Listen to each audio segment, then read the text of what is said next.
พ่อผู้แม่ปีดานะคะความครอบครัว500 บาทนะคะอุทิศให้กับคุณพ่อตาแม่เอา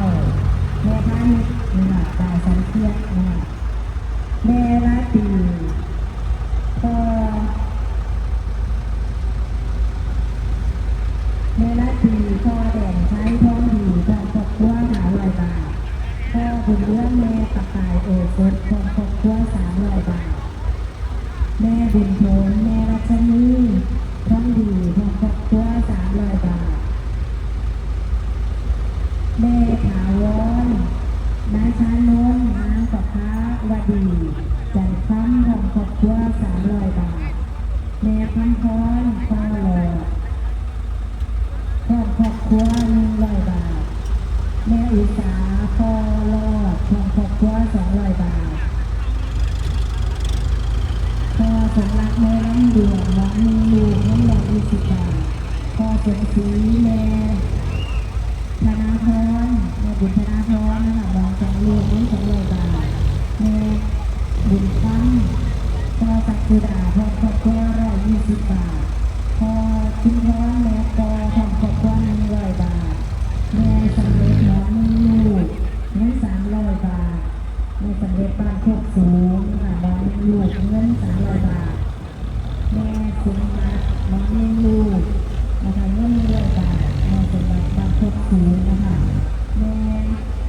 โลมอีกทีละ นาย พี่น้อง นิทานขุนศิลป์นะคะพ่อครอบครัว200 บาทพ่อเมื่อแม่ซื้อน้องมีลูกเงิน100 บาทพ่อออกในแล้วบ้านน้องกูไหนพ่อออกในแล้วนะคะบ้านน้องกูพ่อครอบครัว100 บาทเจ้าขายเบิร์ดบ่พ่อไหลแนวอาดนะคะบ้านน้องกูนะคะของครอบครัว100 บาทเจ้าขาย พ่อสุกแม่เข็มบ้านโคกสูงบ้านลูกเงิน200 บาทพ่อสงวนบ้านโคกสูง100 บาทพ่ออาจีมหรือสิงคุณอาจีมหรือสิงนะคะบ้านโคกสูงตุง1 อันนะคะเงิน100 บาทพ่อรัดแม่นี้บ้านโคกสูงเงิน60 บาทนะคะผมเช็ดเวข้าวทีเรามาแล้ว แม่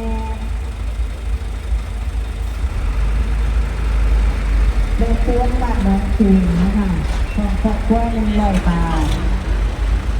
คุณกันนิกาบ้านโคกสูง50 บาทนะคะ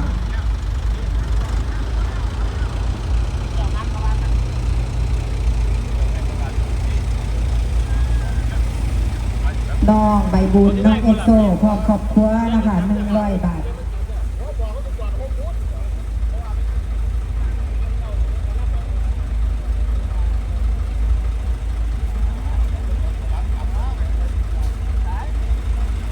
พ่ออาชาแม่ลำดวนพ่อครอบครัวนะคะ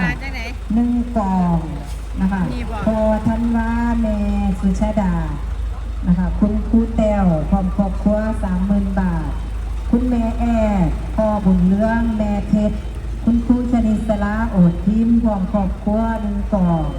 คุณสาวิตรีคุณเอกสิทธิ์น้องโทน้องมณีพร้อมครอบครัว1 กล่องแม่อนุคุณสิริพงศ์คุณนุชนภา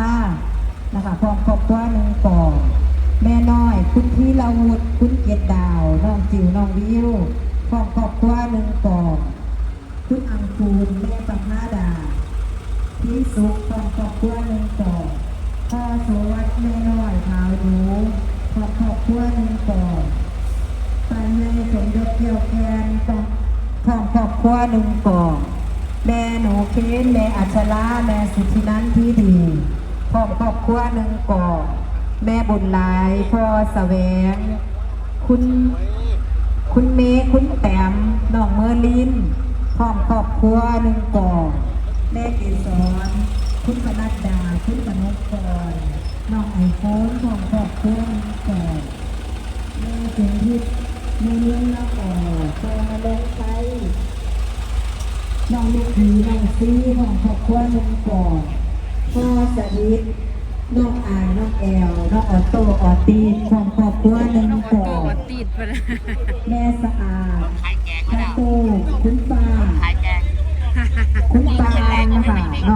ลิตครอบครัวหนึ่งกล่อง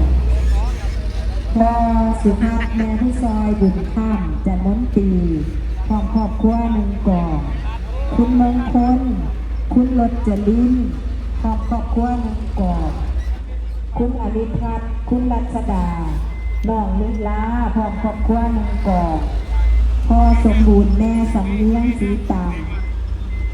พ่อครอบครัวหนึ่งกล่องอุทิศให้คุณพ่อเฮียงแม่ผู้สีขวานายคุณวิรัตสีขวาพ่อครอบครัวหนึ่งกล่องพ่อยศอนันต์โมแสงคุณแม่ราตรีโมแสงพ่อครอบครัวสองกล่องแม่ชวีแม่เทวีแก้วแกนพ่อครอบครัวหนึ่งกล่องแม่นกกายคุณวิสาขาคุณแค้นน้องเขาเหนียวน้องตาดีพ่อครอบครัวหนึ่งกล่องพ่อบัวไอคุณวรนุชพ่อครอบครัวหนึ่งกล่องคนมาหน้ามันหง คุณ อยู่ สำรวย